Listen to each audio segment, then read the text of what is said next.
Buenas noches, queridos profesores. Gracias por estar en un nuevo programa. Esta vez el programa se llama Facilitación de Espacios de Aprendizaje desde el Cuidado del Ser. Este programa ha sido elaborado por la Asociación Latinoamericana de Facilitadores ALFA. Y hoy está con nosotros el licenciado José Luis Cardona Estrada, de Colombia. Él es psicólogo, especialista en familia, magíster en resolución de conflictos y mediación en formación. Es facilitador de procesos de transformación grupal, biodanza, coaching, PNL y es miembro fundador de ALFA, Asociación Latinoamericana de Facilitadores.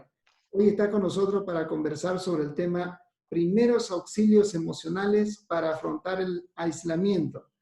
Licenciado Cardona, buenas noches. Bienvenido a Zoom Bolivia. A partir de ahora la clase es suya. Muchísimas gracias. Muchísimas gracias. Primero, por la invitación y segundo, por permitirme estar en un grupo tan selecto de personas. Para mí es un honor, además un gusto enorme estar desde Colombia a través de este medio que definitivamente nos ha acercado demasiado en una época donde ha sido tremendamente para cosas muy importantes a través de este medio. Ya he tenido la oportunidad de participar en algún antes, pero es un gusto para la Asociación Latinoamericana de Facilitadores.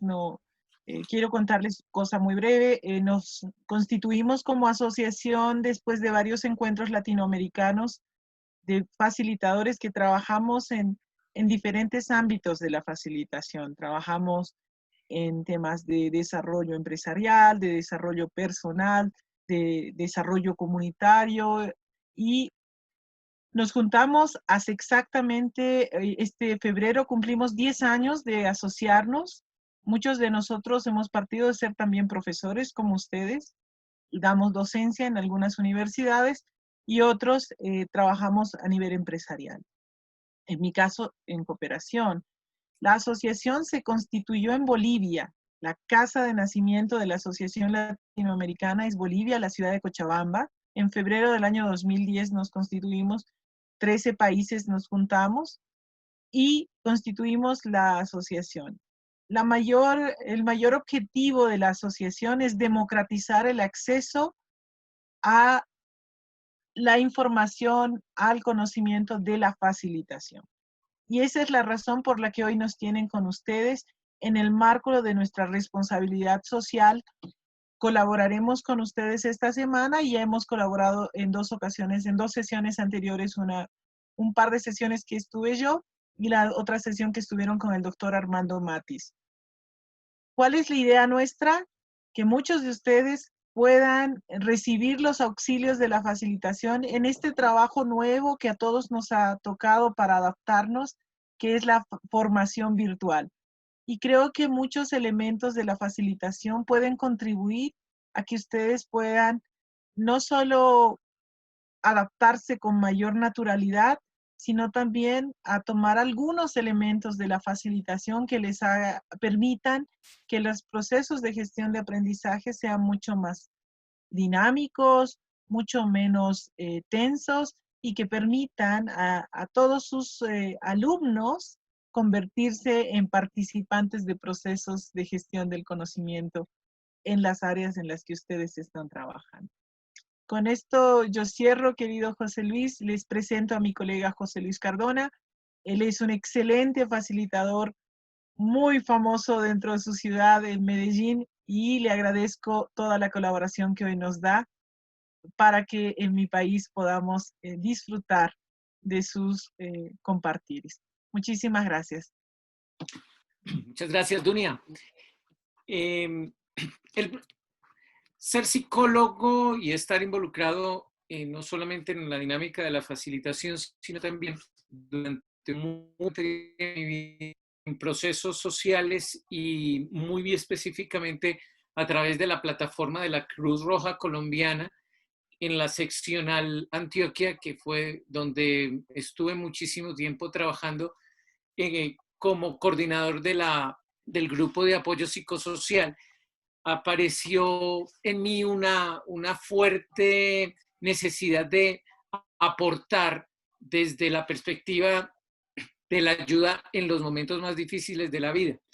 Lo que voy a compartir con ustedes hoy es un poco de lo que esa práctica durante algún tiempo me llevó, y no solamente por la práctica que pude hacer hacia otras personas en situaciones supremamente difíciles, que son las situaciones de emergencia, las situaciones de desastre, sino también la manera como esto que les voy a compartir se hizo parte de la vida mía. Es la atención específicamente a las emociones. Este es un momento complejo, este es un momento en el que es muy importante saber cómo acompañar, porque estamos teniendo situaciones muy cercanas que no solamente genera, por lo menos en el caso mío, el encierro de las personas, sino también las situaciones que vamos empezando a ver producto de las personas que se afectan por el virus, y muchas veces por las muertes de personas cercanas que tenemos allí. Entonces, una en la conversación que tuve con Dunia y que tuve con los compañeros, veíamos importante empezar por algo que es transmitirles a ustedes una información acerca de los primeros auxilios emocionales.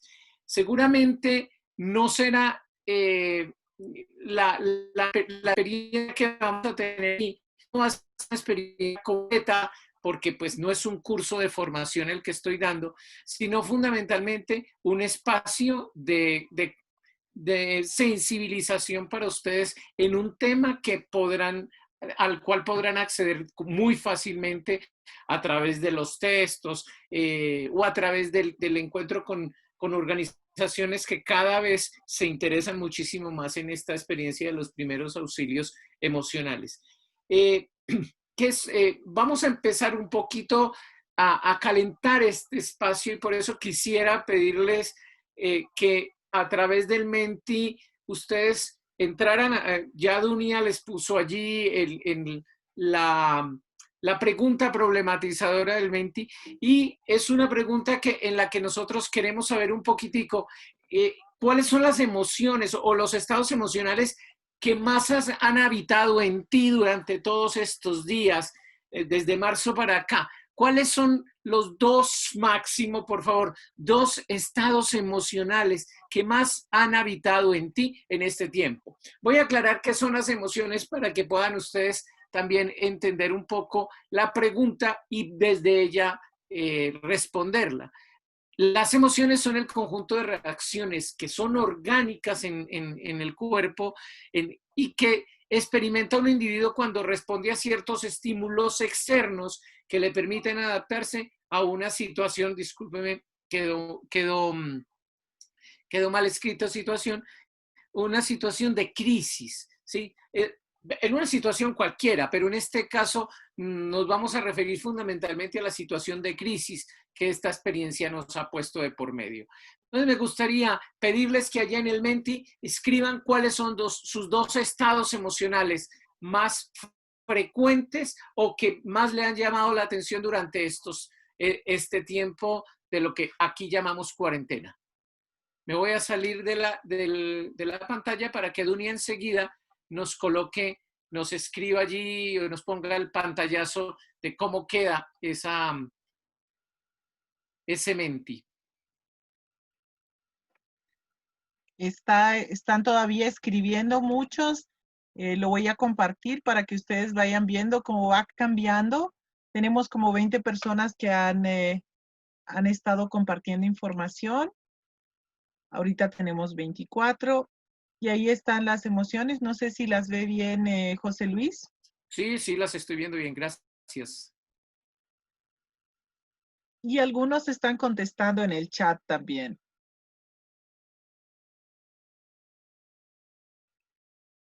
Nuevamente en el chat les pongo el enlace para que solo lo pisen y ahí puedan contestar.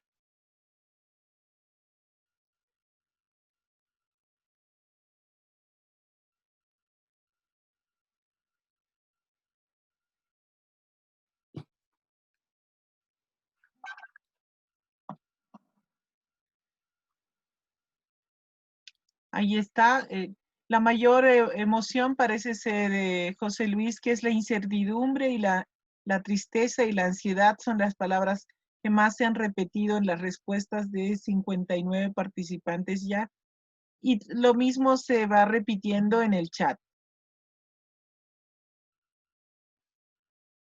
Tenemos como 65 participaciones ya en el Mentimeter. Y tengo como unas 10 o 15 participaciones dentro del chat. Y se repite las mismas palabras. ¿Quieres esperar todavía que vayamos viendo más? Un poquitico, démosle un momentico, un minutico más. Ok. Estamos con 72 participaciones ya.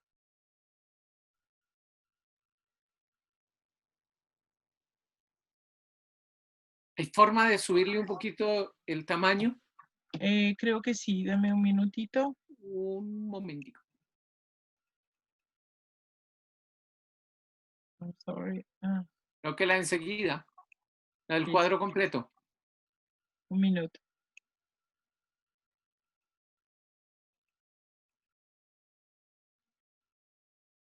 Ahí, Eso. esto es lo máximo que puedo dejárselos. No, excelente, excelente. Muy bien. Y tengo en el chat palabras como desesperación, inseguridad, preocupación, mucho Okay. miedo, incertidumbre, que es la palabra que más se ha repetido. Lo mismo en el chat que en el Mentimeter.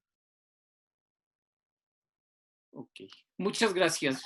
Si quieres, dejamos de compartir y yo comparto pantalla Ok, desde acá.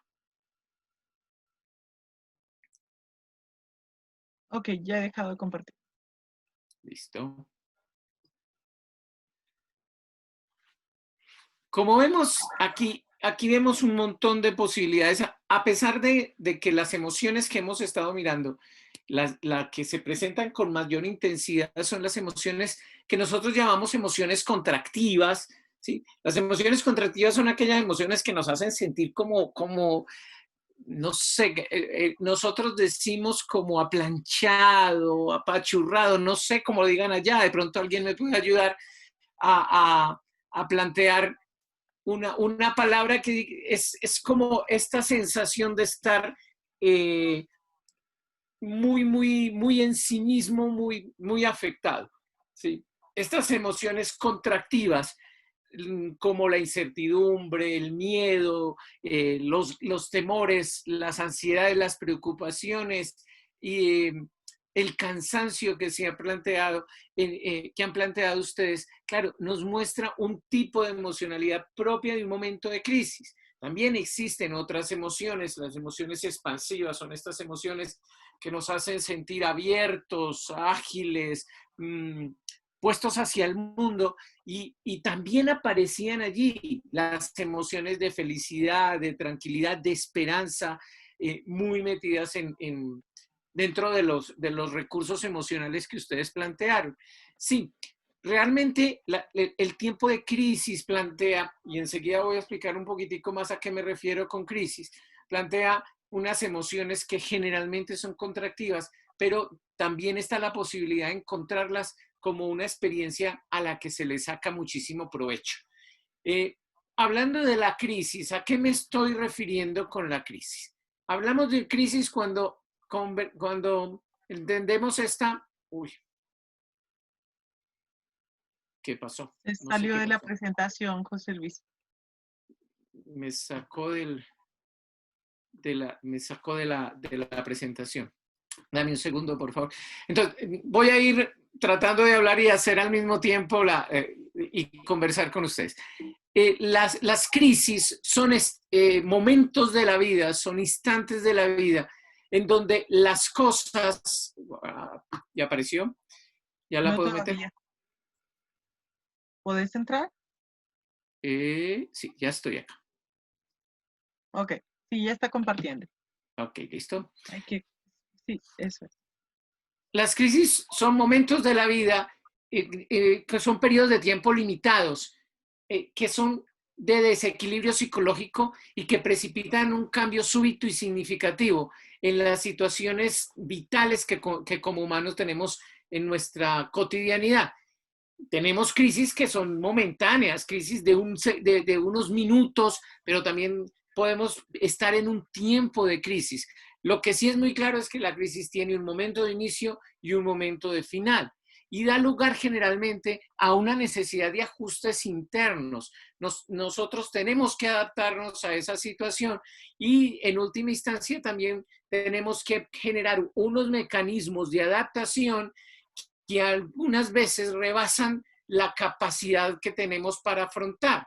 Esas capacidades de afrontamiento también las podemos ir desarrollando, podemos ir trabajando, pero indudablemente la crisis la enfrentamos con la capacidad que tengamos. Hay dos tipos de crisis. Están las crisis propias del desarrollo, las lógicas que tenemos que vivir cada vez que tenemos un momento en el ciclo vital personal o familiar. Digamos, no es lo mismo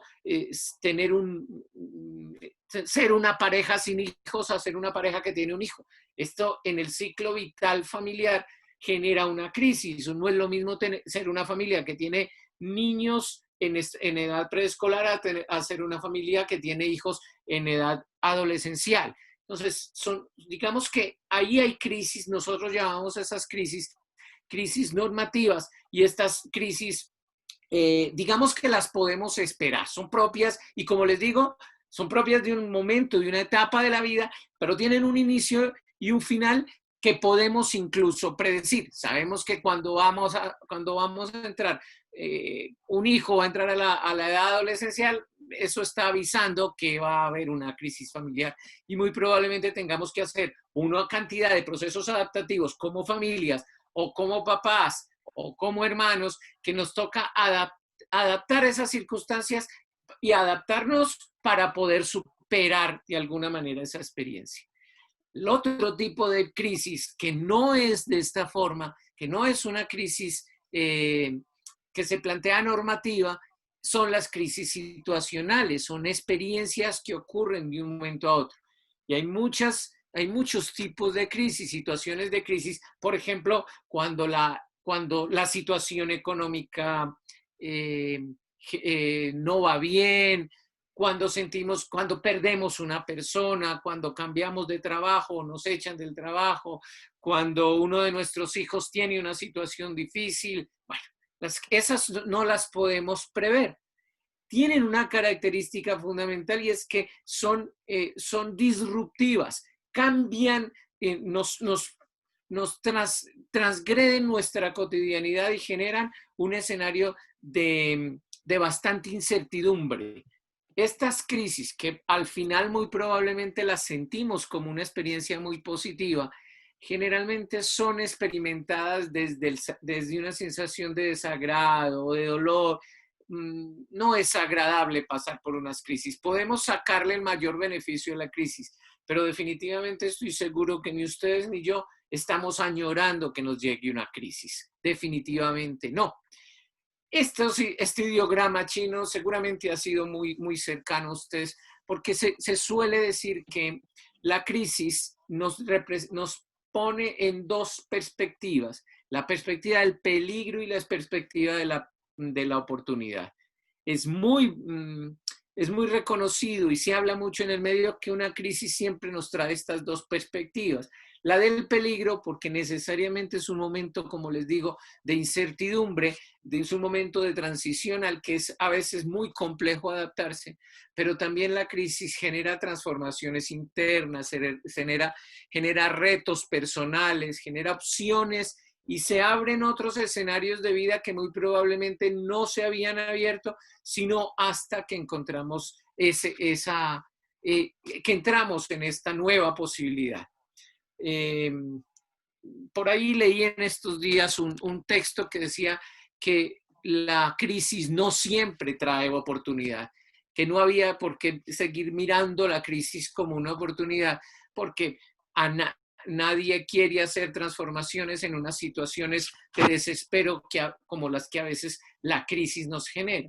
Sin embargo, después de mirar el texto, no le veo mucho contenido y mucho contexto a lo que el autor plantea, porque definitivamente las crisis, por lo menos en la vida mía, no sé si en las de ustedes, siempre me retan demasiado a una experiencia en la que al final siempre he salido con un aprendizaje que es posible que no hubiera logrado con la crisis, eso es cierto, pero también es cierto que la crisis misma genera tal cantidad de necesidades que salen recursos que yo no había podido encontrar en mí, sino en los momentos de crisis.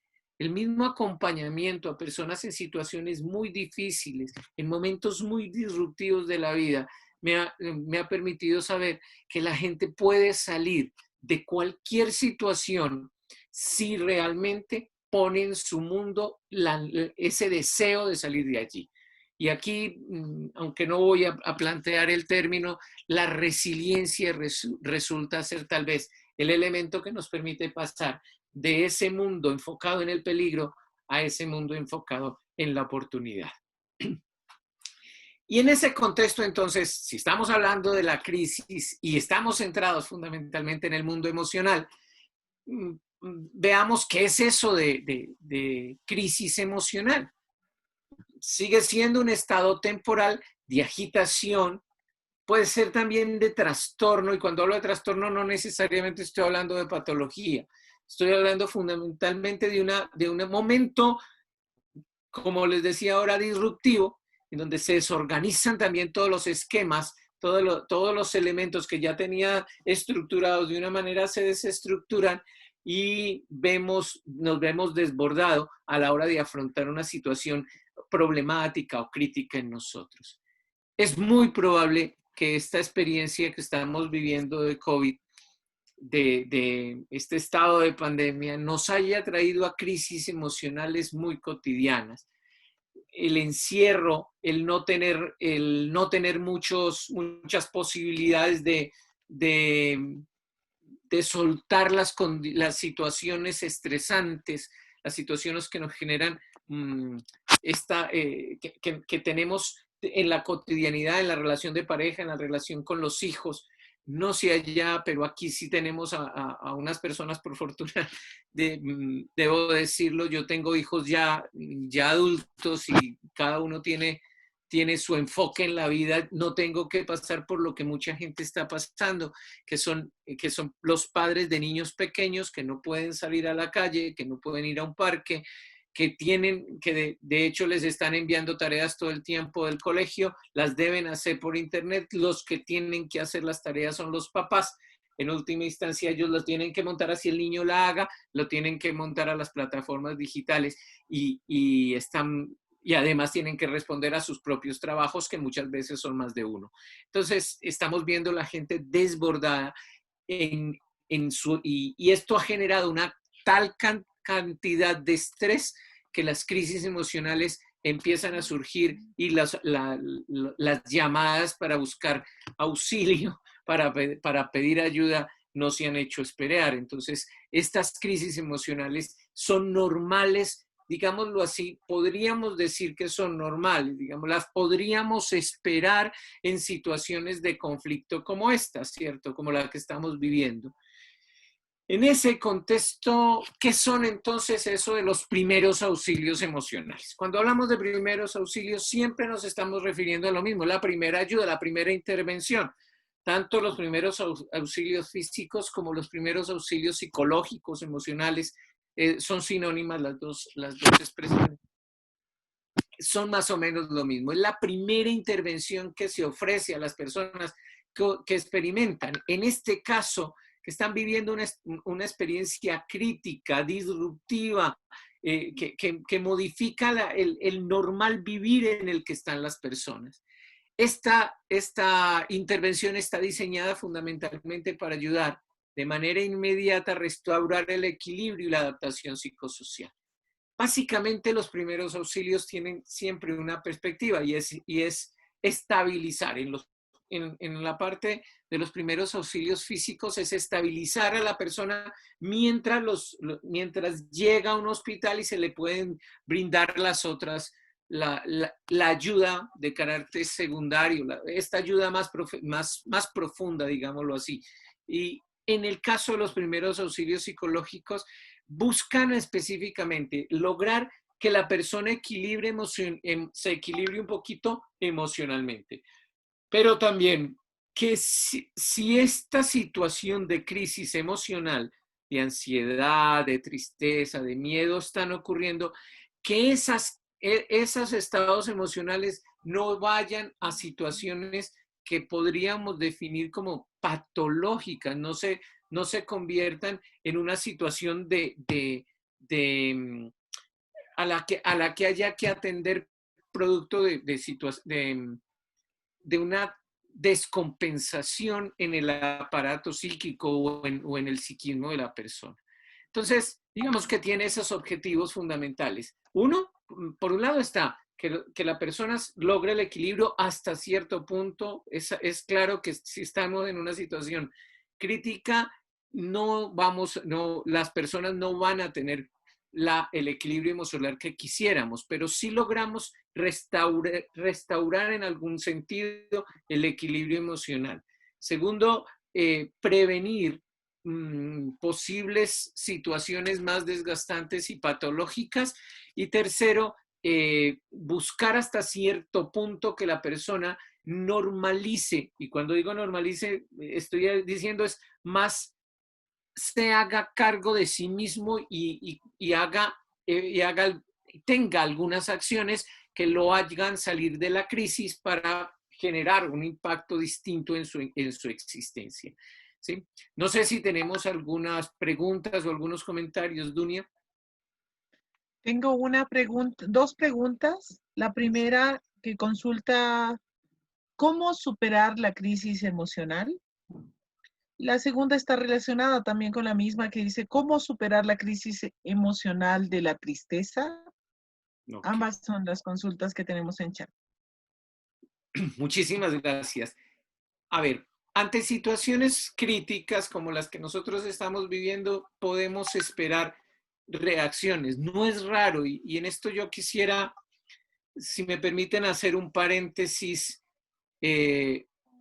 Por ser una de mis pasiones, trabajar el ser masculino.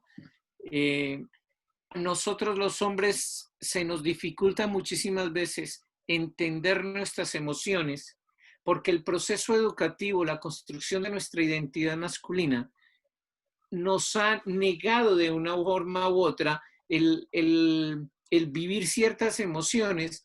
Y no es que no las experimentemos, es que nos da mucha dificultad reconocer cuál es la emoción que estamos viviendo.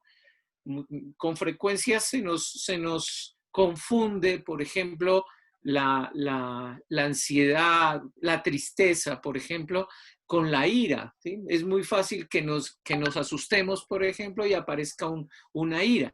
Ese tipo de cosas, quiero decir, a veces se nos hace muy difícil y en las situaciones más críticas los hombres los encontramos en una postura frente a la vida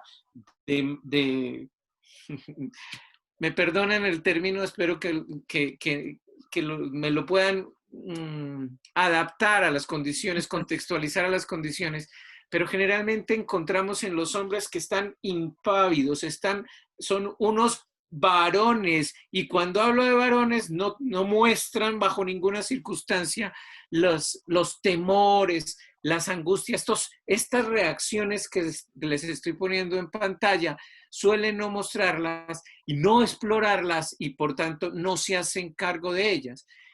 Es más fácil encontrar que las mujeres, por lo menos en mi contexto, por lo menos en este escenario donde yo he intervenido muchísimo en las situaciones críticas, estas expresiones son mucho más fáciles de encontrar en las mujeres que en los hombres, no porque no las tengan los hombres, sino porque no se permiten expresarlas y explorarlas. Y eso genera una contención interna que muchas veces es más dañina todavía.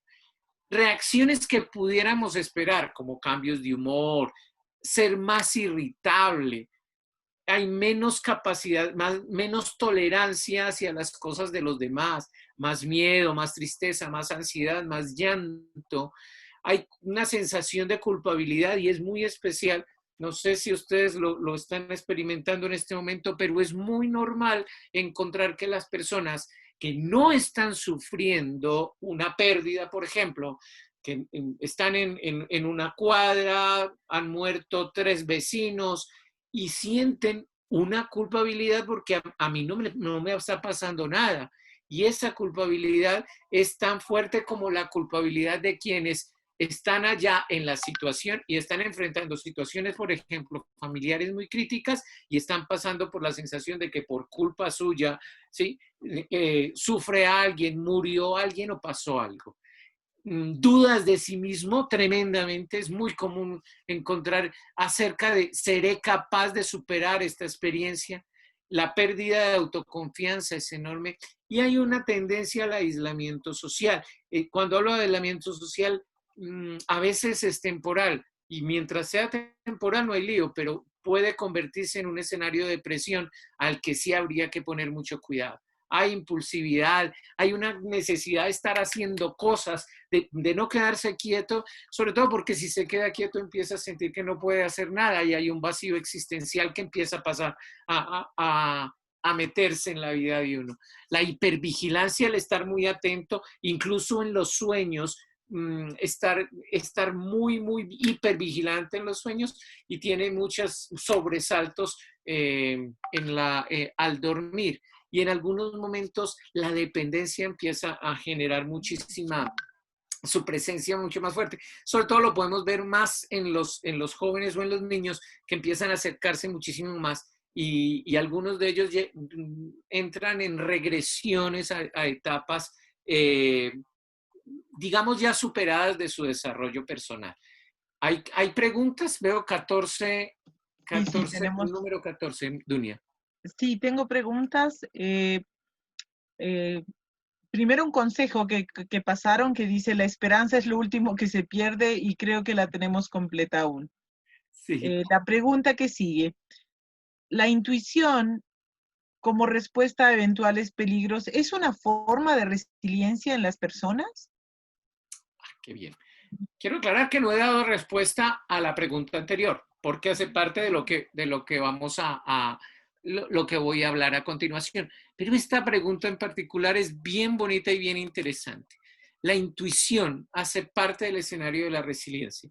Miren, la intuición se ha estudiado y se ha estudiado de muchas maneras y de hecho la intuición se considera una inteligencia como tal, ¿sí? Igual que la inteligencia racional, esta es una investigación que hace una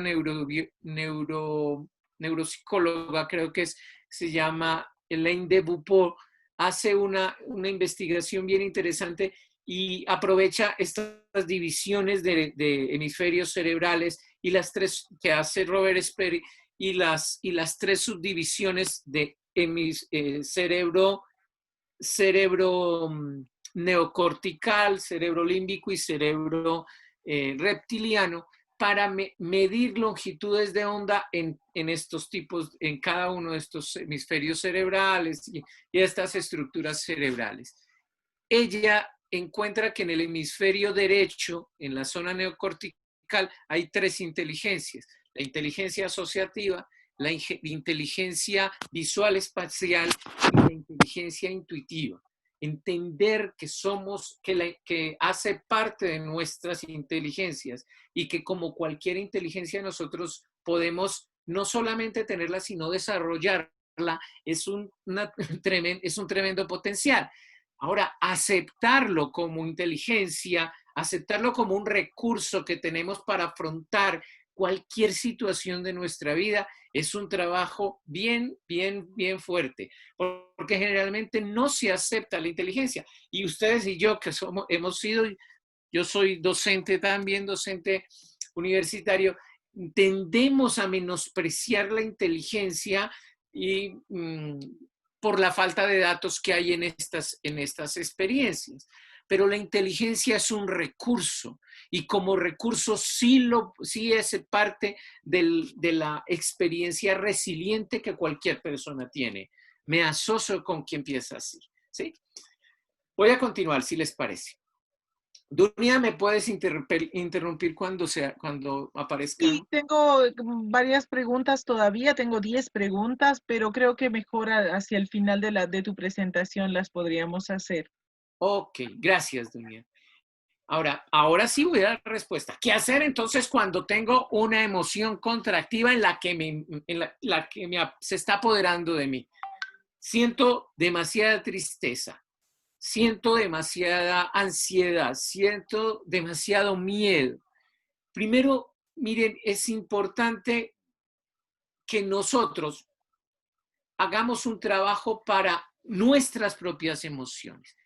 Partamos de un concepto. Nuestras emociones vienen en el equipaje con el cual vinimos al mundo y a enfrentar las diferentes situaciones que tenemos en la vida. Por fortuna tenemos nuestras emociones. No existen emociones buenas ni emociones malas. Para nada. Es que estar triste es malo. No, ¿cómo se te puede ocurrir que estar triste es malo? Si se ha muerto tu madre, por ejemplo, pues lógicamente no estar triste es ir en contra de tu propio ser. A través de la tristeza canalizas la carencia, la ausencia, la falta. A través del miedo pones a funcionar todos tus recursos para huir, enfrentar o, como lo dijera, o hacerte el muerto, que es uno de los recursos vitales que tienen algunos de los animales. O sea, es otra opción. Tenemos estas tres opciones que está filogenética y ontogenéticamente determinados para nosotros. Sobre todo en nuestra biología funciona de esta manera. ¿Qué tal que no tuviéramos miedo? No habríamos podido llegar hasta este momento en la evolución. Por tanto, es necesario entender que ninguna de nuestras emociones es negativa. Ahora, es cierto que no hacernos cargo de nuestras emociones, sobre todo las emociones contractivas, y entender que esas emociones tienen el tiempo suficiente para que maduren, pero tiene que haber un momento en el que ya maduran y podemos pasar la hoja a otra experiencia. Si no lo hacemos de esta manera, pues lógicamente sí necesitamos alguna ayuda para pasar la hoja. Mantenernos en el sufrimiento por más tiempo del necesario, ponerle más dolor a las circunstancias que estamos viviendo, no es necesario y podemos encontrar la manera entre todos de no sentir tanto peso en situaciones en las que estamos involucrados todos. Por eso la importancia de que entendamos que podemos hacer cosas para nosotros solucionar, pero también podemos hacer cosas para ayudarle a los demás a solucionar, ¿sí? Por eso quisiera plantear estos primeros auxilios emocionales, primero para mí mismo.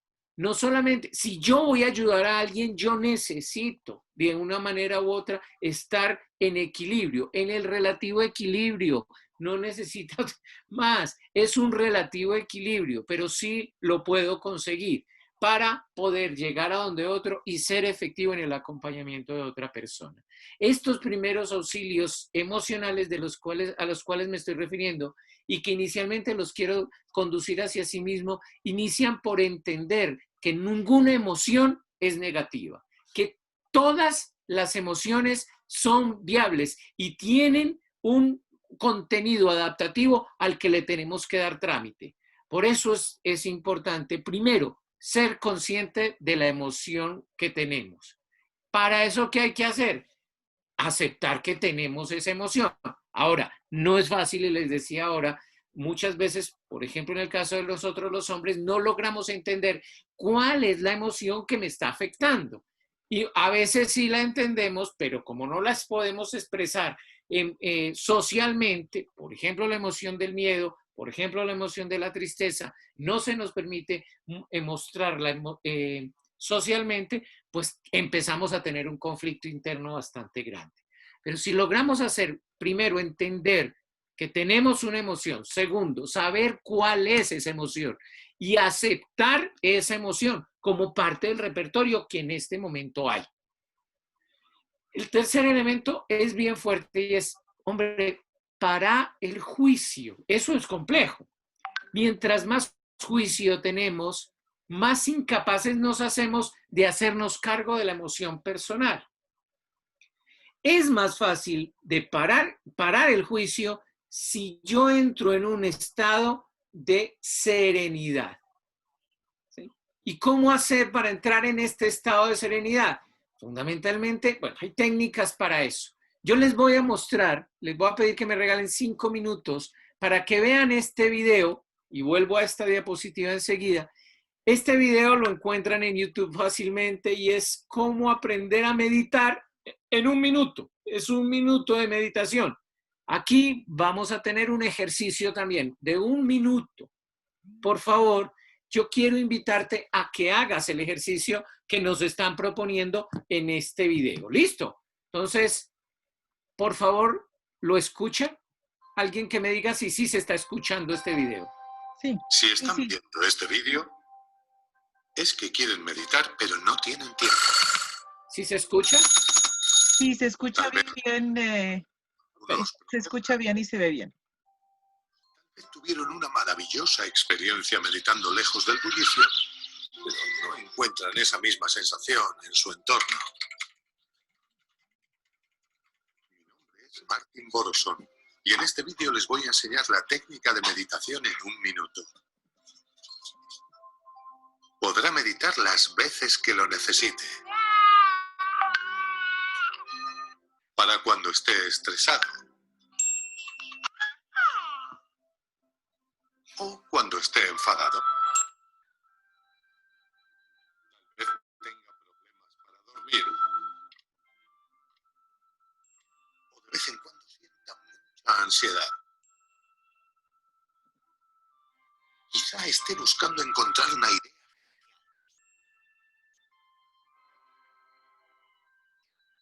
Aunque la meditación instantánea es a fin de cuentas meditación, vamos a empezar con un minuto. Empezamos con un minuto porque un instante es tan rápido que es muy difícil notarlo. Un minuto simplemente concéntrese en su respiración Discúlpenme. cósmica. Estuviera levantado para hacerlo. Solo que un Perdónenme. instante es tan rápido que es muy difícil notarlo. Pero un minuto es un momento tangible. Sabemos cuándo empieza y cuándo termina. Así que es más fácil de agarrar. Si están listos, haremos el minuto básico ahora. Tal vez quiera cerrar la puerta o al menos avisar de que no estarán disponibles el siguiente minuto. No tiene que hacerse un nudo para hacerlo. Solo sentarse con sus piernas firmemente apoyadas en el suelo. Trate de sentarse derecho, pero no rígido. Como si su cabeza estuviera levantada fuera de este mundo. Piense en ello como una atracción cósmica. Ahora ponga sus manos en cualquier posición que sea equilibrada, simétrica y déjelas quietas. Más o menos así o así. Durante el próximo minuto simplemente concéntrese en su respiración paso a paso. Por supuesto que durante este minuto podrá distraerse. Es perfectamente normal. No significa que lo esté haciendo mal. Pero cuando se dé cuenta de que está distraído, vuelva a pensar otra vez en su respiración. Ahora oirá un sonido. Así sabrá cuándo empezar y cuándo terminar. ¿Listos? Cierre los ojos. Una cosa más. Procure sonreír. Y empecemos.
Según va abriendo los ojos, compruebe cómo se siente ahora. Tal vez un poco más fresco y más relajado. Tal vez un poco más consciente. No está mal para un minuto. Cuanto más lo haga, mejor se sentirá. Por favor, no haga el minuto básico más largo de un minuto. No se haga el valiente con esto. Porque el objetivo del minuto básico es mostrarle que se puede conseguir un cambio significativo en su mente de forma rápida.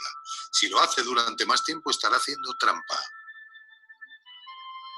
Con la meditación en un minuto, aprenderá a hacer también el minuto portátil, que es muy útil cuando está esperando en una cola, en el metro, o en medio de una aburrida reunión. También puede aprender el minuto bonus, el minuto sorpresa y el minuto de emergencia. Con la meditación en un minuto, puede aprender a reducir el tiempo de meditación del minuto básico poco a poco hasta que pueda meditar en un solo instante. Y cuando pueda meditar en un instante, su día entero podrá llenarse de meditación porque no lleva nada de tiempo. Disfrútelo.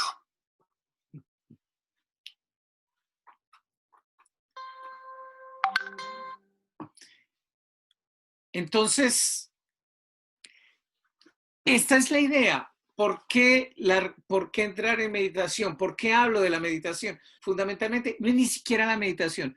Como vieron en este video, es simplemente sacar un momentico para respirar. Uno, porque el oxígeno facilita que la cantidad de químicos del organismo que generan todas estas sensaciones, a veces incontrolables, se va nivelando cuando tenemos oxígeno en la sangre. Facilita la reorganización de la estructura química neurovegetativa en nuestro cuerpo. Pero también porque es la manera de, por un momento, parar, silenciarnos. Silenciarse no es simplemente dejar de hacer bulla. Silenciarse es dejar de hacer juicio. Es parar por un momento y entrar en una sensación de presencia, de estar aquí y ahora. Y eso lo logramos fundamentalmente a través de la relajación y de la respiración. Descubrir los pensamientos y creencias que están asociados con esa emoción es importante, ¿sí? Y cuestionar estas creencias y estos pensamientos. Quiero aclarar, porque me hicieron la pregunta y vi la pregunta que me la mandó Dunia. No es cuestionar la emoción, para nada. La emoción no se cuestiona, la emoción se reconoce, ¿sí? Lo que es importante cuestionar de alguna forma es esos pensamientos y esas creencias que están asociadas con la emoción, si son lo que, o sea, eso que estoy pensando tiene sentido, tiene argumento, me lleva más allá, o puedo reformular de alguna manera esos pensamientos. ¿Por qué te hablo de los pensamientos y las creencias? Porque las emociones contractivas generalmente están acompañados de pensamientos catastróficos, y esos pensamientos catastróficos generalmente son anticipatorios de una gran cantidad de cosas, ¿cierto? Entonces empiezas a pensar, por ejemplo, estás viviendo en la crisis que estamos viviendo ahora, es me van a sacar del trabajo, y si me sacan del trabajo, entonces yo qué me pongo a hacer, cómo pago las deudas que tengo, ¿no? Y cómo hago para tal, y empiezas a llenarte y a llenarte y a llenarte de cosas. Al momento de parar el juicio, es muy probable que puedas mirar cuáles son los pensamientos que tienes asociados a esa emoción y empezar a cuestionarte si eso que estás pensando tiene sentido o no. Lo que esté por fuera de esto es un ejercicio cognitivo, sí, es un ejercicio fundamentalmente cognitivo, pero tiene un harto poder cuando empezamos a entender que eso es anticipatorio y no tiene que ocurrir necesariamente. Voy a terminar para dar paso a un momentico a las preguntas que nos queden faltando, es cuando yo quiero darle un apoyo a las otras personas. Primero, sí es muy importante tenerlo tú. Si tú no estás centrado, mejor no te pongas a ofrecer apoyo a otras personas. Esos primeros auxilios emocionales para otras personas. ¿Qué exigen? exigen un momento de contacto, un primer contacto con el otro. Básicamente, entrar en hacer la pregunta y tener la disposición para comunicarnos, es decir, para escuchar mucho, mucho, mucho y hablar poco, pero sustancioso, que lo que podamos decir realmente tenga sentido. Es importante analizar las dimensiones del problema y que nuestras preguntas lo que vaya haciendo es, es ampliando la dimensión de lo que para el otro significa problema, no para nosotros, para el otro significa problema. Sobre todo, empezar a entender qué es lo que es problema inmediato y qué es lo que da espera. ¿Por qué? Porque lo que se busca en última instancia es ayudar a dar soluciones inmediatas. Voy a ponerte un ejemplo fuera de contexto, pero que nos permite entender esto. ¿Sí? O sea, cuando yo estoy como psicólogo atendiendo a una persona que está esperando a que saquen a su marido de una mina que se vino abajo y esta persona tiene que esperar a que lo saquen de allá. Y que sabemos por las condiciones en que se dieron las cosas que lo más seguro es que el señor no va a salir vivo. En este momento la señora tiene 5 niños en su casa, ¿sí? Que los está cuidando una vecina mientras ella está aquí esperando que salga el marido. Es el momento de estar pensando en cómo va a ser ella para solucionar los problemas económicos y pagar las deudas, o es el momento en que necesita solucionar el tema de cómo decirle a sus 5 hijos que su papá está allá o ha muerto. ¿Entiende? O sea, es qué es lo inmediato y qué es lo que da espera. Porque en última instancia lo que hay que dar soluciones y lo que hay que dar es soluciones y la persona tiene que verse actuando para fortalecer su capacidad de resiliencia, ¿sí? Su capacidad resiliente. Encontrar entonces esas posibles soluciones y emprender una acción concreta que facilite las cosas. Después de eso, ya empieza una etapa distinta y es si tienes posibilidades de hacer seguimiento, ir verificando el progreso, ir acompañando a la persona en los logros que va teniendo es muy importante. Sobre todo es bien valioso restablecer las redes de apoyo, ayudarle a la persona que encuentre cómo puede sostenerse a través de su relación con otras personas. Ayudarle a tomar decisiones porque generalmente en situaciones muy críticas uno empieza a tener mucho susto de tomar decisiones. Y algo supremamente importante y siempre, siempre absolutamente importante es ofrecer información. Pero es una información que sea verídica, una información que tenga sentido. No esta cantidad de información que estamos recibiendo todos los días de una parte y otra y que más que ayudarnos a entender la realidad, nos la está distorsionando. Es una información sencilla y que sea útil a la persona y que pueda ayudarle a tomar decisiones en el momento dado. Esto es lo que yo tengo planeado. No sé si nos da tiempo para hablar de algunas cositas. Estos son mis datos. En cualquier momento, con muchísimo gusto, pues por fortuna tenemos estos medios que nos acercan y a través de este medio nos podemos encontrar muy fácilmente. Dunia, ¿qué tenemos?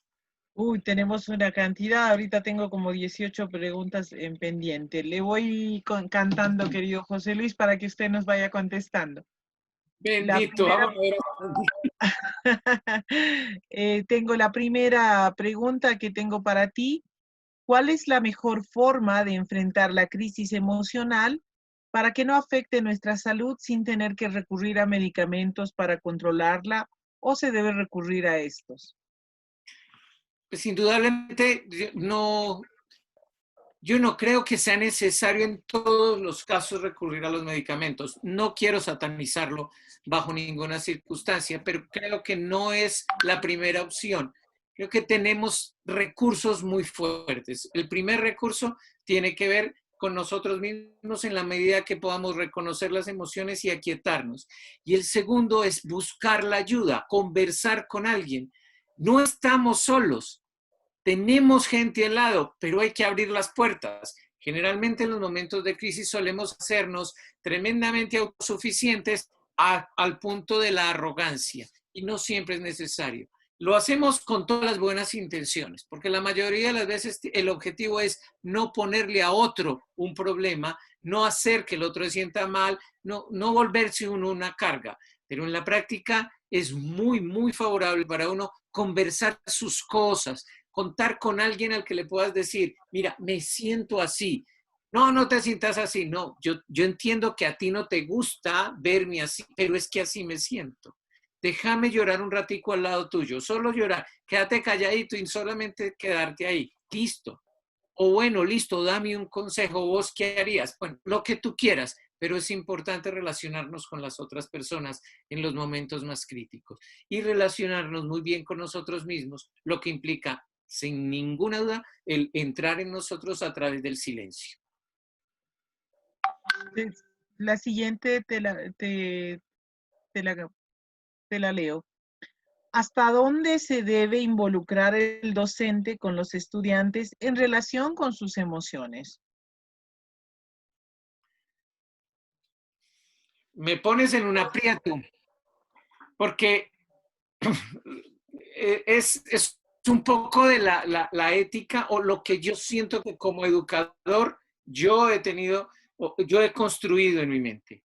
Yo siento que es muy importante para los estudiantes en proceso de aprendizaje y de construcción como personas, la cercanía del docente. Para mí ha sido fundamental. Y para los estudiantes que han estado conmigo, que han recibido de mí la cercanía, es una de las cosas que agradece. Para mí es muy común encontrarme con estudiantes que se acercan en la calle cuando me ven o que me ponen mensajes o me siguen en las redes sociales y que el día del maestro me dicen que me dan el agradecimiento por la cercanía que he tenido con ellos. En última instancia también, pues el ser psicólogo de alguna manera me facilita esa cercanía. Pero siento que los estudiantes necesitan de alguien a quien, de una figura importante de quien sentirse escuchados. Y creo que nosotros los docentes podríamos ayudar mucho a que encuentren formas de hacer las cosas un poco menos a la ligera que si lo muestra un compañero o un amigo. Tal vez nosotros tengamos cierto nivel de referencia al cual ellos puedan acceder y creo que sería muy importante madurar en nosotros esa posibilidad de acompañamiento. Siguiente consulta. ¿Qué debo hacer para hacer entrar en equilibrio emocional a un preadolescente estresado? Ay, Dios mío. Primero, me imagino que el estrés no lo tiene tanto el muchacho como tú. Porque un preadolescente estresado estresa hasta al que sea. ¿Sí? Está en un momento donde hay tantos estímulos en el medio que definitivamente adaptarse o centrarse en algo concreto le es complejo. Hasta donde te sea posible, hasta donde el chico o la chica te abra el escenario, es importante que te acerques a él. Pero ojo, ¿a qué nos acercamos a un preadolescente en una condición como esta? Fundamental, no es a que nos diga todo lo que le está pasando adentro, porque difícilmente, primero lo entiende y segundo lo va a hacer. Es mucho más importante que el chico o la chica te sientan cercanos, te sientan pegaditos. Allí, si quieres, conversamos. ¿De qué conversamos? Dime de qué conversamos. Miremos a ver, o sentémonos a jugar play o a ver un programa, que nos sientan cercanos por si en algún momento quieres preguntar algo, quieres decir algo, aquí estoy. Lo que sí te invitaría es que si de pronto el chico o la chica saca fuerzas para tenerte en cuenta y decirte sus inquietudes, por favor, parte de una premisa. No necesita consejo. No necesita consejo. A no ser que te lo pida. ¿Sí? A no ser que te lo pida. Lo que necesita es quien le escuche. Puedes preguntarle, ¿tú me estás diciendo esto para que yo te diga algo o solo para contármelo? El chico o la chica lo pueden decir más fácil. Es un de todas maneras es un reto para nosotros como padres poder acompañar a un preadolescente. Si te sientes en algún momento como abrumado o abrumada con eso, estamos nosotros precisamente para acompañar también esas dinámicas. Siguiente pregunta. ¿Todas las reacciones emocionales son parte de la depresión? ¿Todas esas reacciones emocionales son parte de la depresión? No, a ver, la depresión es un estado, digámoslo así, un alterado de la condición emocional, bastante alterado de la condición emocional. Es una condición, digámoslo así, distinta a la que vivimos en la crisis. Es posible que en los momentos de crisis nosotros pasemos por estados depresivos, pero no necesariamente esos estados depresivos son manifestaciones de una depresión mayor o de una depresión interna, no necesariamente. Digamos que uno de los posibles estados emocionales por los que podemos transcurrir en un momento de crisis es el estado depresivo, pero no es el único, como te decía, la ansiedad, la hiperactividad, el miedo, esta elucubración permanente, los temores anticipatorios, son otras expresiones que aparecen, pero no todas conducen a la depresión, ni siempre está la depresión como elemento fundamental de un momento crítico. Pueden haber muchas manifestaciones.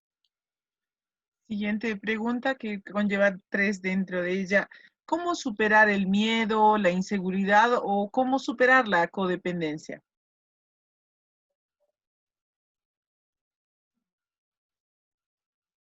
Dunia. ¿Aló? ¿Me escuchas? Dunia, no, yo no te escuché. No sé si el problema de internet es mío. ¿Me podrías volver a leer la pregunta? Claro que sí. ¿Cómo superar el miedo y la inseguridad? ¿Cómo superar la codependencia? Bueno,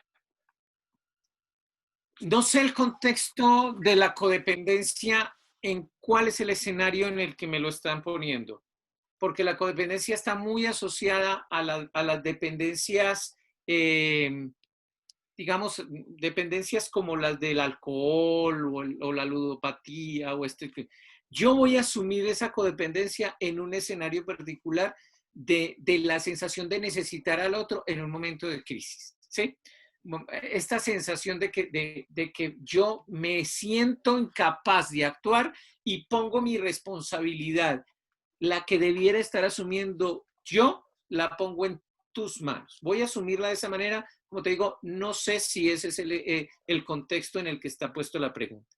Pero las formas de solucionar el miedo, la sensación de incapacidad de actuar y todo esto, mire, viene muy apoyada de una experiencia interna de carencia de mí mismo, ¿sí?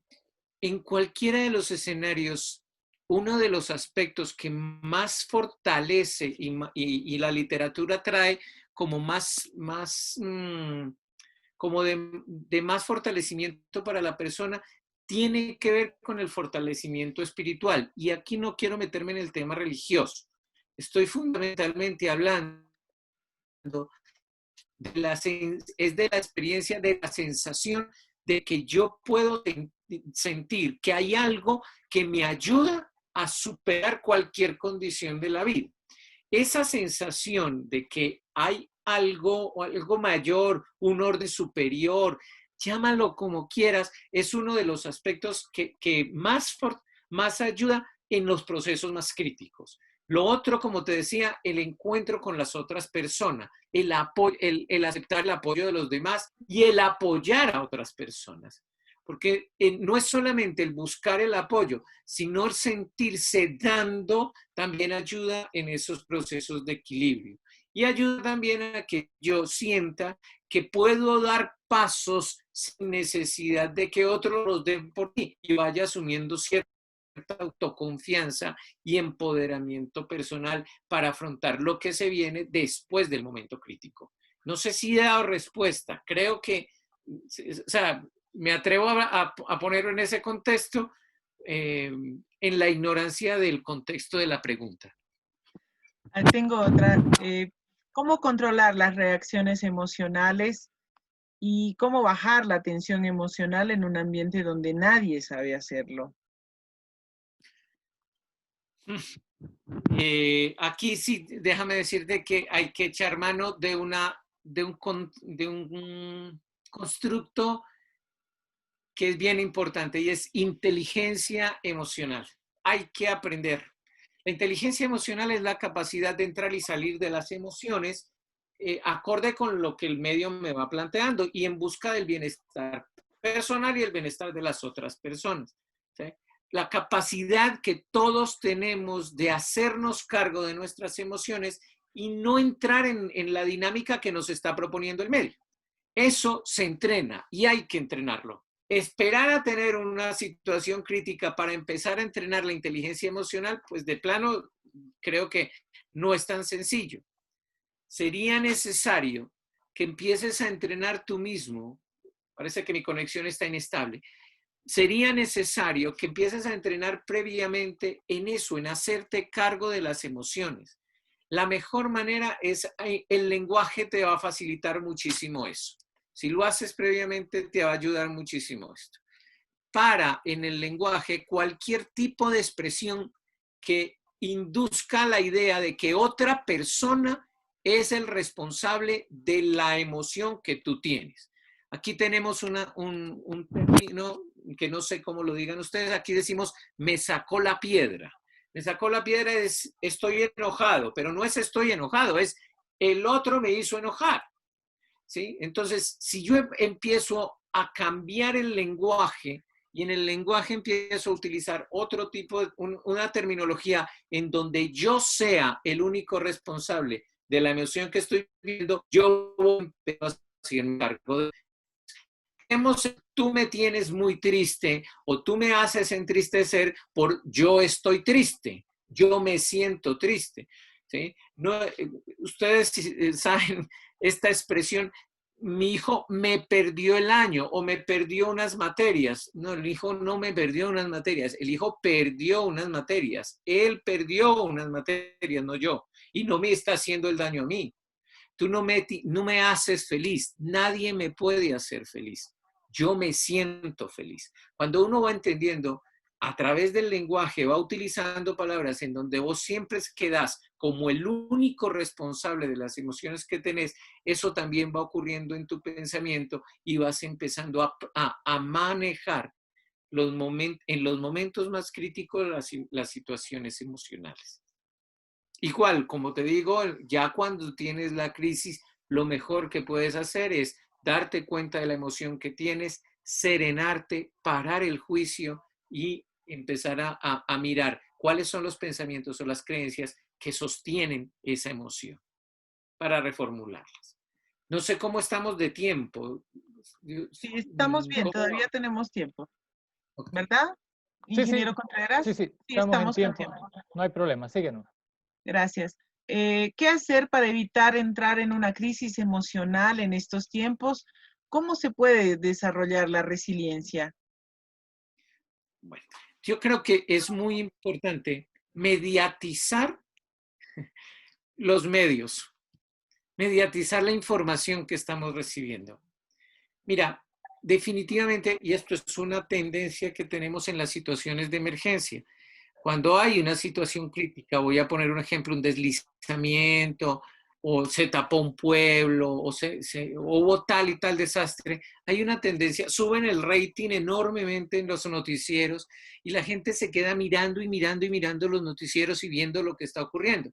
A lo último, te lo digo porque yo he estado metido en el centro de la emergencia y no me doy cuenta de la cantidad de cosas que se da cuenta mi familia, que me dicen, ay, que una señora no sé qué, ay, que, claro, los medios de comunicación hacen todo lo que tienen que hacer para informar, pero ese mantener informados generalmente no está diciendo, no está realmente informándose lo que está ocurriendo. Una de las cosas que definitivamente no tiene sentido es esta hipervigilancia que tenemos a través de los noticieros, el estar oyendo y cuantificando muertos y casos no favorecen nada. Primero, porque no podrás hacer nada tú. Y segundo, porque vas a entrar en un estado de estrés y de ansiedad que no tiene ningún sentido. Porque en esto lo que tiene sentido es que tú puedas actuar y es que actúes en coherencia con las circunstancias. Digamos que esa es la lógica cognitiva a la que tenemos que referir. Es entrar en una dinámica en donde sintamos que tenemos el poder de nosotros mismos. Cualquier cosa que nos haga sentir que no tenemos el poder de actuar y de cambiar la realidad, seguramente nos va a poner no solamente en una sensación de angustia, de ansiedad, de desespero, de impaciencia, de incertidumbre, sino que además va a generar internamente unas condiciones bastante negativas. Dejas de dormir, empiezas a comer mucho o a comer muy poco, te vuelves demasiado irritable, las relaciones con los otros se dañan. ¿Y a cuento de qué? Si realmente no tiene ningún sentido. Nosotros tenemos que prevenir muchas cosas. Claro, tenemos que prevenir el contagio. En eso creo que estamos de acuerdo todos. Prevengamos el contagio.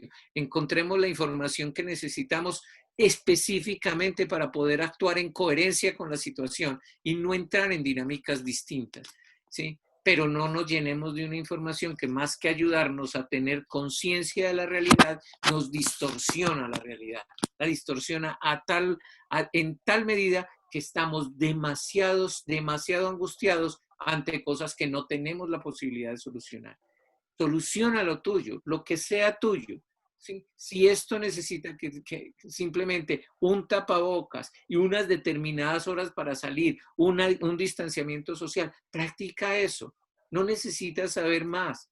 ¿Sí? No te estoy diciendo que dejes de informarte, lo que estoy diciendo es deja para esta necesidad de entrar en una dinámica de ampliar una información que regularmente no está llegando con la coherencia, por lo menos a nosotros no nos está llegando la información en una sensación de sentirnos seguros, ¿sí? Nos sentimos más inseguros con la información que nos está llegando que con la experiencia vital que podríamos llegar. Entonces, serénate, y actúa. El actuar es pasar de la preocupación a la ocupación. Hacer las cosas que necesitas hacer. Entonces, cambia la manera de actuar y cambia la manera de hablar, ¿sí? Y empieza a actuar. No quedarse en la preocupación, sino en la ocupación. Ok, te tengo algunas más. José Luis, Están ¿me siendo estás muy generosos. Sí, Ya. ¿Cómo se debe manejar el temor colectivo en jóvenes y cuándo se dice que es una emoción relativa? No sé lo de la emoción relativa. No conozco el término. No puedo dar respuesta desde ahí, ¿sí? Si me pueden especificar un poquitico más quién hizo la pregunta, sería rico. Ante el colectivo. Mire, lo primero, hay que trabajar en la inteligencia emocional tuya, ¿sí?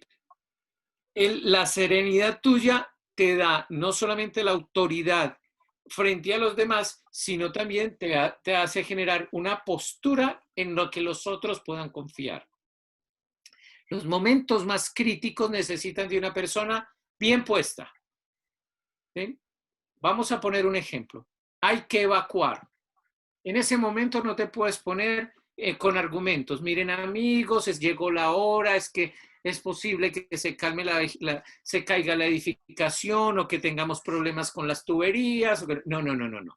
En un momento crítico se necesita una persona que hable duro, que esté bien puesta y que diga, todos se levantan y salen por allí. Y ya, y no es más, no es por otro lado.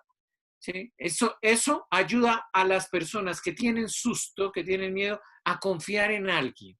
Entonces, es muy importante que ante las situaciones más críticas vos tengas la suficiencia emocional que te genere o que le permita a los demás generar confianza en vos.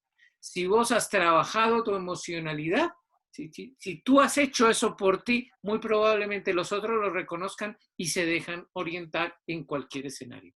Es la parte más importante del apoyo a los demás está en el trabajo consigo mismo, no tanto en lo que haces hacia los demás. ¿Sí? Lo que tú hagas contigo facilitará que los otros lleguen. No necesitas hacer mucho. pero sí hay que trabajar consigo mismo. Siguiente pregunta. ¿Cómo bajar el estrés en las mujeres que tienen múltiples funciones y en personas ansiosas?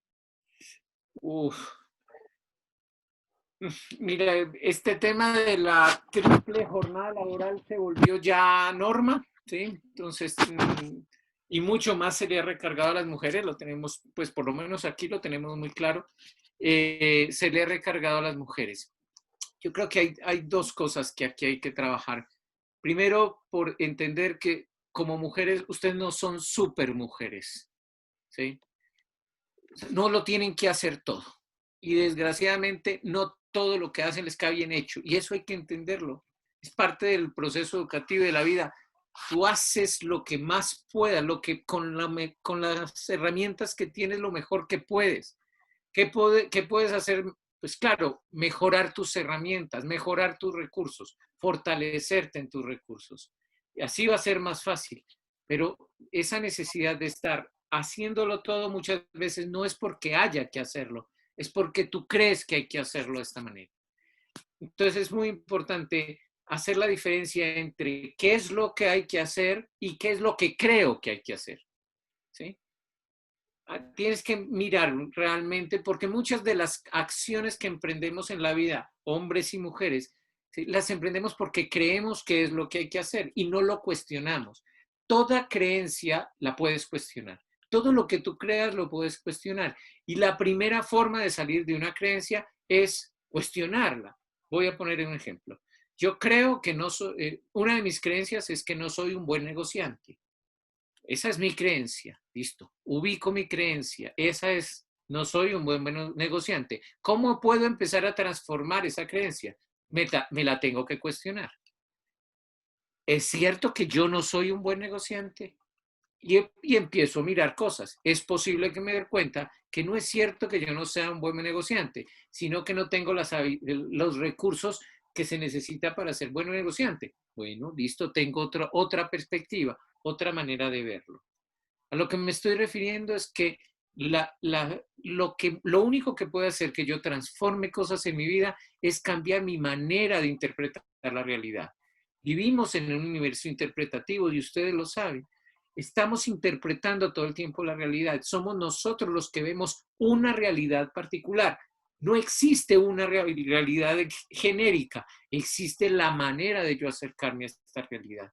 Tanto que ante la misma realidad, 5 personas la viven de manera distinta. La misma realidad, el mismo estímulo, precipitan en 5 personas cosas distintas. Entonces, lo que hay que preguntarse no es tanto lo que ocurre por fuera, sino la manera como yo estoy interpretando la realidad. Creo que en el caso de las mujeres que tienen una doble, triple jornada laboral, muchas veces tiene que ver con que no delegan, y no delegan porque temen soltar las riendas de las cosas y que no salgan como están esperando que salgan. Bueno, estoy elucubrando y hay muchas cosas de por medio, pero creo que lo básico es empezarse a cuestionar si las cosas como usted las cree deben ser, o pueden empezarse a pensar de manera distinta, de tal manera que puedas soltar ciertas cosas y poder sentir que las puedes hacer. Esas que te quedan las puedes hacer, las otras entregarlas a otras personas. No sé si tenga sentido esto que estoy diciendo. Me gustaría si hay más contexto. Bien, tengo algunas más, José Luis, ya porque ya estamos ahí 24. Sí. Cuando las emociones controlan nuestra racionalidad, ¿es que damos paso a la ansiedad?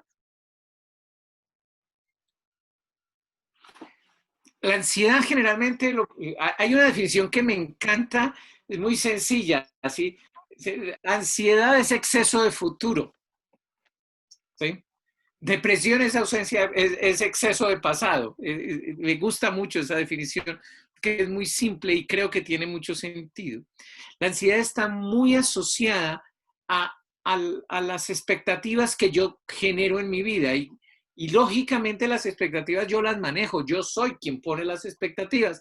Si creo que el medio me pone las expectativas, pues lógicamente no siempre doy las respuestas que el medio está esperando. Entonces, tiene que ver uno con el futuro y otro con las expectativas que genero de acción frente a las otras personas. Creo que en la medida que nosotros, que tú puedas encontrar, dar más importancia a ciertas experiencias personales y sobre todo priorizar y priorizarte ante otras cosas va a facilitar que la ansiedad no aparezca. Dunia, creo que perdí cierto contexto en la pregunta. ¿Me la vuelves a decir? Claro que sí, te la vuelvo a repetir. Dice, a ver, ¿cómo cuando las emociones controlan nuestra racionalidad, es que damos paso a la ansiedad? Miren, la emoción controla nuestra... a ver, primero viene el pensamiento. O sea, esa es una discusión que tuvieron los psicólogos durante mucho tiempo y parece que ya se están poniendo de acuerdo con los neurofisiólogos en que primero es el pensamiento y después viene la emoción. ¿Sí? A partir del pensamiento viene la emoción. Por tanto, en la medida que nosotros pensamos como pensamos, emocionamos como emocionamos. Ahora, lógicamente, esas emociones se vuelve un bucle, ¿no? Porque tenemos pensamiento, acción, emoción, pensamiento, acción, emoción, se vuelve un bucle. Y lógico, esta emoción genera un nuevo pensamiento y ese nuevo pensamiento es lo que creo que me estás diciendo, como me están refiriendo, como que la racionalidad está retomada por las emociones. Pero quiero aclararte, primero está el pensamiento y después está la emoción. ¿Eso qué significa? Que en la medida que yo empiezo a pensar el mundo de manera distinta, también emociono de manera distinta y es menos posible que este bucle me afecte tanto. ¿Sí? Entonces, a lo que me estoy refiriendo es esto. Empezás por pensar distinto para que sintas distinto y actúes distinto. ¿Sí?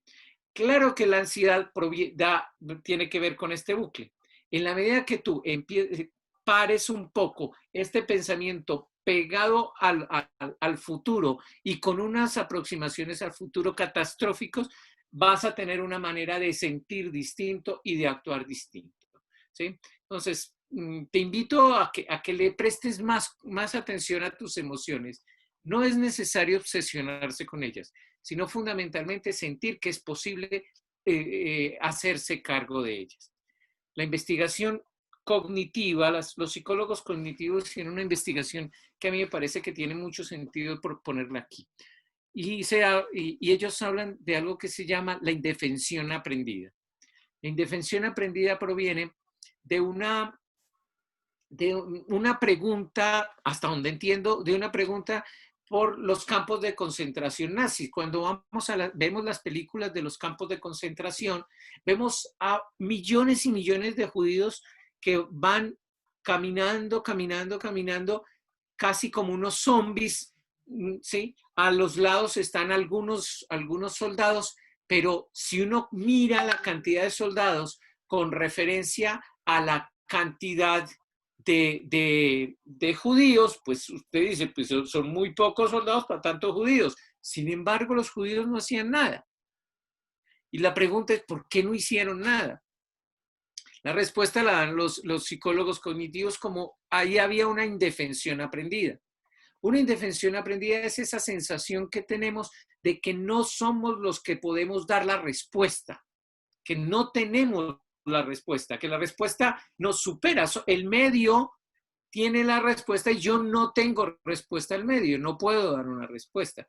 Hicieron la investigación y la investigación nos la proponen como dos perritos que están en una jaula y a los dos perritos se les condicionó de determinada manera. Utilizaron una palanca para eso.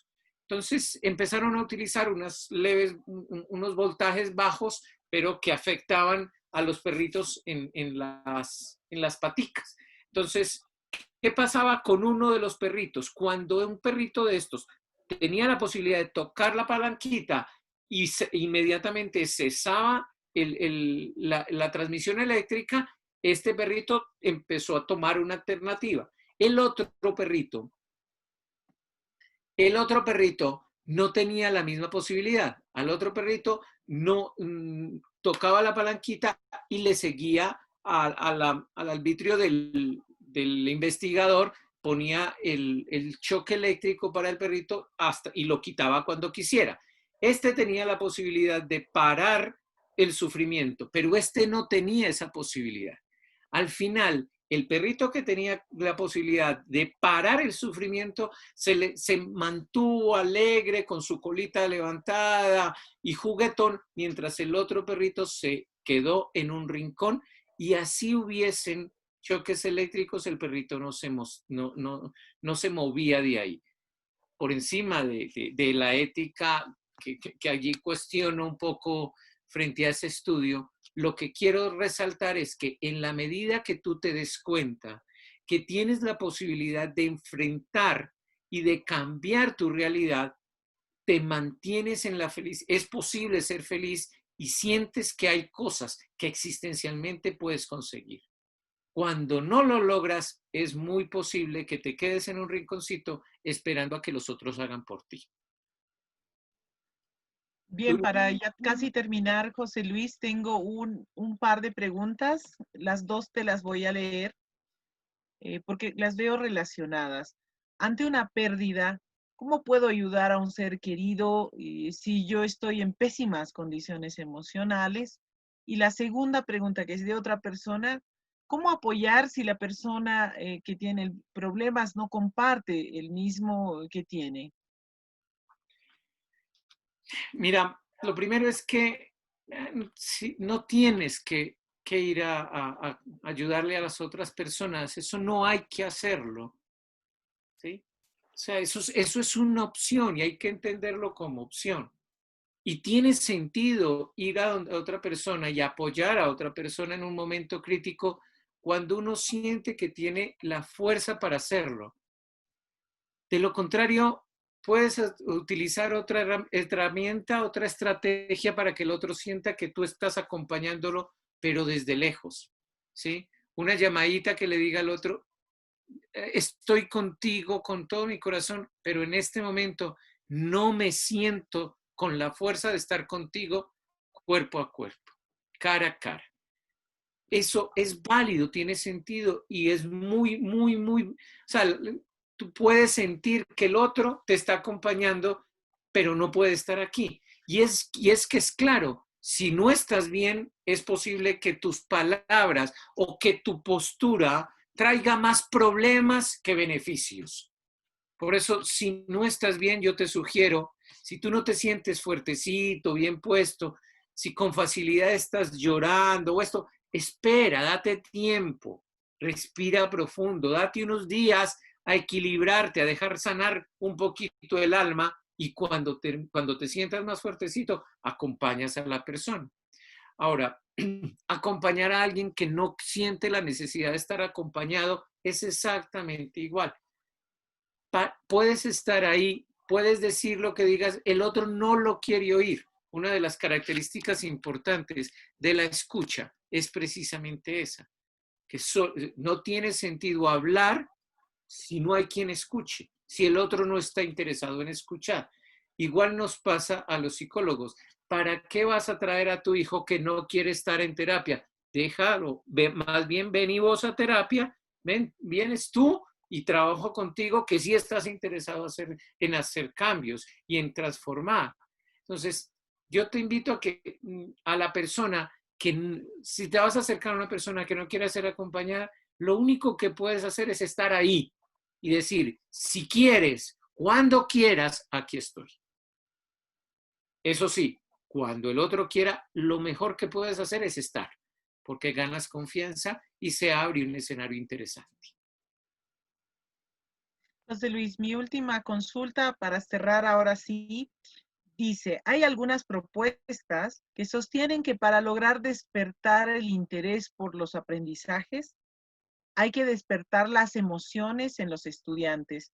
¿Está usted de acuerdo con esta propuesta? Yo creo que sí. Yo creo que sí. Y lo creo más es en la perspectiva de que es mi propio interés en el aprendizaje, mi propia postura de siempre estar indagando la que le facilita al otro ese encuentro. Yo sí creo que es posible ayudar al otro a sacarle gusto a las cosas. Me parece que es posible, pero como te digo, parte de adentro hacia afuera, no puede ser de otra manera desde mi manera de ver. ¿Sí? Muchísimas gracias con las consultas, ahí las tengo. Han habido algunas afirmaciones que te he copiado del chat, pero esas te las paso en el interno, querido José Luis. Muchas gracias a todos, muchas gracias. Han sido muy amables por mantenerse aquí durante todo este tiempo, por permitirme hablar de algo que pues, es parte de mi vida y me siento muy honrado de haber hecho estos aprendizajes al lado de gente muy, muy bella y poderlo transmitir a través de este espacio es honrarlos también a ellos. Muchas, muchas gracias. Bien. Disculpe, quería decir algo la licenciada Dunia. Sí, dígame, Rubén. A nombre de los profesores aquí presentes, a nombre del ingeniero Atila, a nombre de su equipo colaborador, Magíster José Luis Cardona, gracias por esta excelente presentación. Y a usted también, licenciada Magíster Dunia Esprela, gracias por la co-conducción, por llevar muy bien este taller. Y bueno, en este momento vamos a dejar de grabar y vamos a abrir los micrófonos. Si usted dispone de un poquito más de tiempo, querido Magíster José Luis, nos regalaría un poquito más de tiempo porque tal vez hayan preguntas. Claro, con todo el amor, aquí estoy, no hay lío. Perfecto. Gracias. Bueno, muchas gracias. Hemos terminado con el taller. Muchas gracias. Buenas noches, estimados docentes.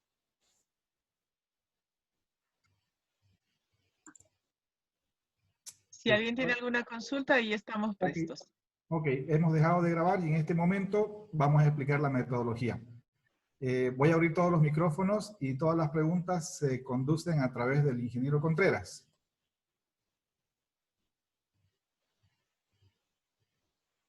Muy bien, por favor, si pueden dejar de compartir.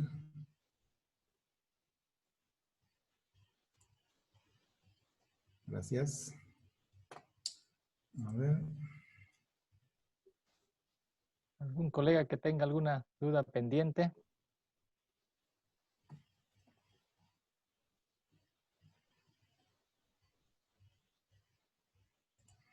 Vamos a permitirlo.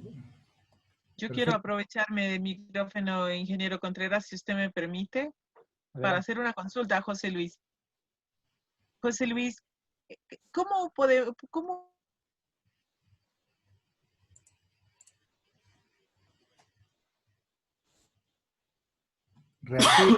Dunia, otra vez, que nos cancela. José Luis, sí, mi pregunta sería, nosotros que hacemos facilitación, ¿cómo podemos usar las emociones? ¿Cómo podemos canalizar nuestras emociones en pro de un buen proceso de aprendizaje? ¿Cómo yo como docente puedo estabilizar mis emociones? ¿Cómo puedo usar los auxilios que hoy nos has presentado para mi proceso de aprendizaje? Yo tengo que estar en equilibrio, tengo que estar calmo, tengo que estar bien para poder dar docencia, o es que también si estoy toda alborotada también puedo hacerlo. Miren, es una responsabilidad enorme pararse enfrente de un grupo. Y eso hay que entenderlo. ¿Sí? O sea, no es solamente el conocimiento que yo tengo acerca de los temas o de las metodologías en el trabajo que nosotros hacemos. Es mucho más allá. Y hay que entender que ser facilitador, igual que ser docente, implica ser un arquetipo para el grupo. Uno se convierte en arquetipo para el grupo. Y tanto que todos los miedos, todas las ansiedades, todas las iras, todas las fantasías de la gente del grupo, uno se las van depositando al facilitador o al docente. Tanto que cualquier cosa que salga mal, la culpa es de uno como docente. Por eso es muy importante madurar emocionalmente para pararse frente a un grupo. No hacerlo, corres el riesgo de entrar en la dinámica que te pone el grupo. Y el grupo a veces encuentras, y lo sabes tú, ustedes tienen muy claro eso, hay grupos que desestabilizan a la Madre Teresa. Es complejo, ¿sí? Es muy, o sea, hay grupos que definitivamente por sus dinámicas, por su manera de relacionarse entre ellos mismos, por el tipo de personas que se vinculan con el grupo, resulta pesado. Por eso es necesario que uno, primero, entender, somos personas, tenemos emociones, nuestras emociones muchas veces nos dominan, pero definitivamente eso tiene que ser la excepción, no la regla. Si es la regla, poseemos, como decimos aquí, poseemos problemas. No sé si con eso tiene sentido. Gracias. El 165, Manrique, tiene una pregunta, me parece. Gracias, profesor. Y para arreglar la metida de pata que uno haya hecho, decirle, oye, ustedes son una tropa de cuadrados, más cuadrados que un dado, son burros como ustedes. ¿Qué se puede hacer, querido profe? Me la pones muy difícil, mi amigo. Mire, yo sí creo que no pierde nada la persona que es capaz de reconocer la embarrada, la persona que es capaz de reconocer el daño que hace. Yo no, por lo menos de mi parte, no tengo ningún problema y lo he hecho muchas veces. Yo la embarré. Yo aquí no actué en coherencia. Pido disculpas. ¿Cómo reparo? Porque no tiene sentido simplemente pedir perdón. No vengan. ¿Cómo reparamos el daño? Ante cada una de estas situaciones que nosotros, en las que no somos coherentes, en las que dañamos con la palabra, en las que dañamos con la acción, ese daño tiene que repararse y de alguna manera tenemos que hacer eso. No solamente pedir perdón, reparar, pero también, venga, generemos aquí un espacio de aprendizaje juntos donde cosas las podamos entender, pero también las podamos superar. Ustedes y yo asistimos todo el tiempo a espacios de aprendizaje, no a clases. La manera de aprender es la clase, es el escenario de aprendizaje, pero lo que estamos haciendo es generar espacios de aprendizaje, en donde lo importante es el aprendizaje. Si nosotros estamos ahí es para que el otro aprenda, si no, no tiene sentido que nosotros estemos ahí. Por eso la importancia también de que aprendan este tipo de valores. Y creo que es muy factible, por lo menos lo siento yo, me quito un peso encima y me da un cierto escenario de dignidad la posibilidad de decirle al otro, cometí un error, por favor, perdóname y dime cómo hacemos para reparar el daño que hice. No sé si con eso, profe, doy respuesta a su inquietud. Por favor. Profesor Sí. Silver, adelante. Sí, buenas noches, querido profesor José Luis, y buenas noches, queridos colegas. La consulta es la siguiente. En un curso que empieza a las 9:15 de la noche, donde llegan los alumnos extenuados de pasar clase y donde la mayoría son estudiantes que trabajan, madres, padres con muchos problemas, que viven lejos. ¿En qué medida el profesor, en ese entendimiento, en esa interrelación para entender al estudiante, puede comprender sin bajar el nivel académico del curso? Uy, Silver, intuyo que por la pregunta que haces, la vocación en ti es una cosa muy clara. Miren, me disculpan, yo me disculpo porque es que estoy hablando con docentes que llevan años en el ejercicio de la docencia. Simplemente lo que yo diga es mi manera de ver las cosas. No puedo pasar hacia otro escenario. Por eso me disculpo si esto rechina en algún sentido.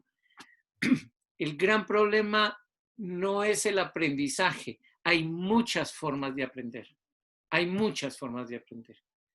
Pero qué estrategia utilizar a las 9 de la noche con un equipo, con unas personas en estas condiciones, no puede ser igual la estrategia de aprendizaje, la metodología, el recurso didáctico que yo utilizo a las 8 de la mañana con otro grupo de muchachos que durmieron toda la noche.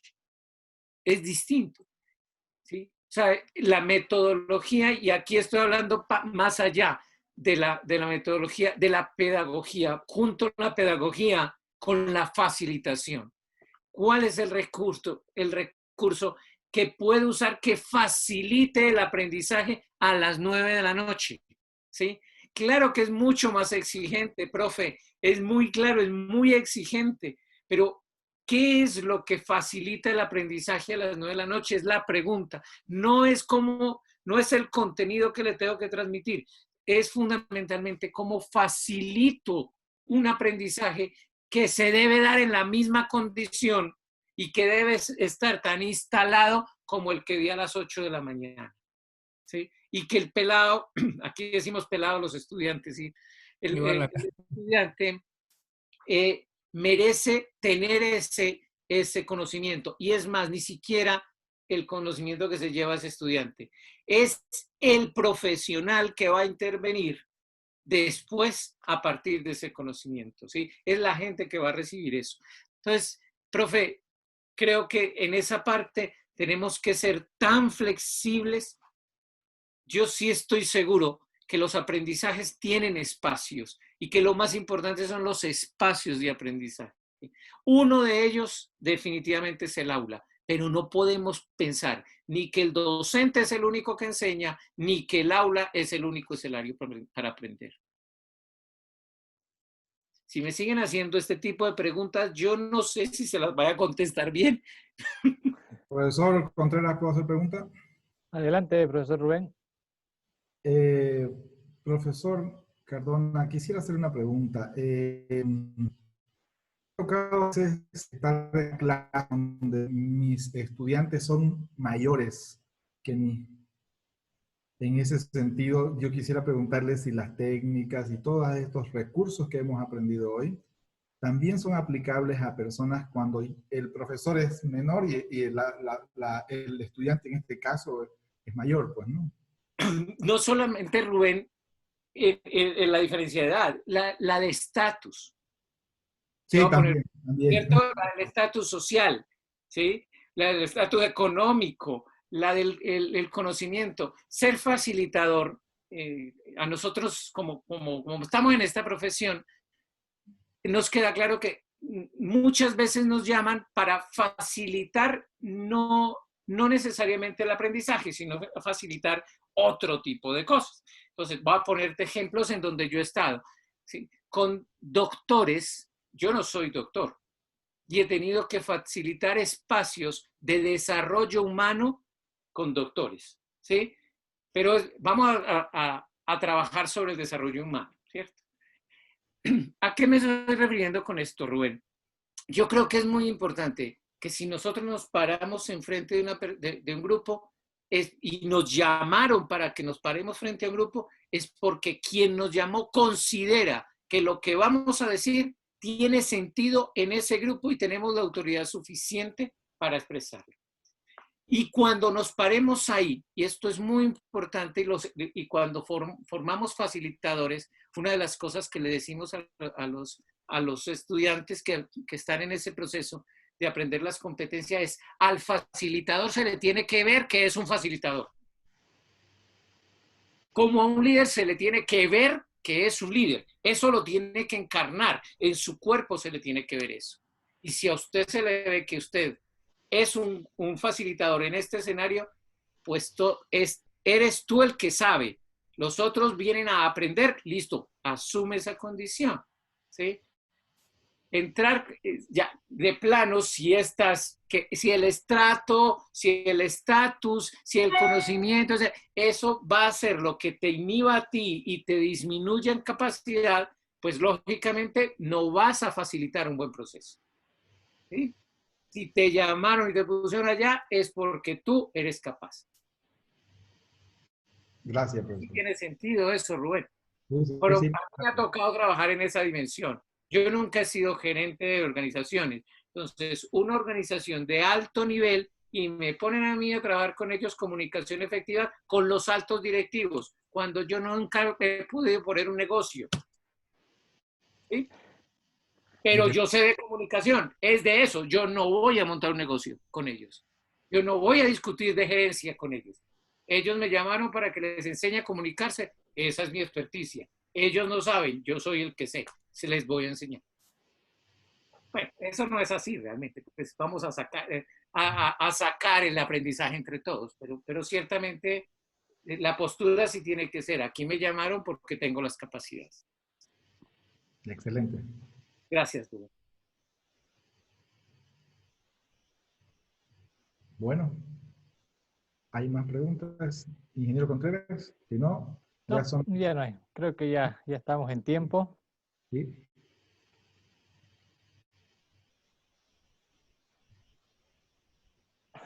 Yo me siento muy honrado creo que por estar con ustedes. Les agradezco enormemente su invitación. A Dunia, que hizo posible también que yo estuviera aquí y que me acompañó cofacilitando este proceso. Muchas gracias a Rubén y al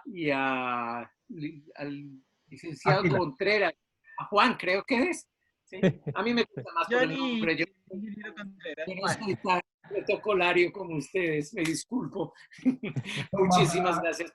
Al contrario, nuevamente reitero el agradecimiento a nombre de todos los que estamos aquí presentes, profesores de UAGRM, Gabriel René Moreno, a nombre también del ingeniero Atila y todo su equipo organizador. Muchas gracias a usted, Magíster Cardona, por su tiempo valioso, y a usted también, Magíster Dunia Estrella, por apoyarnos en esta capacitación. Muchas gracias y buenas noches a todos.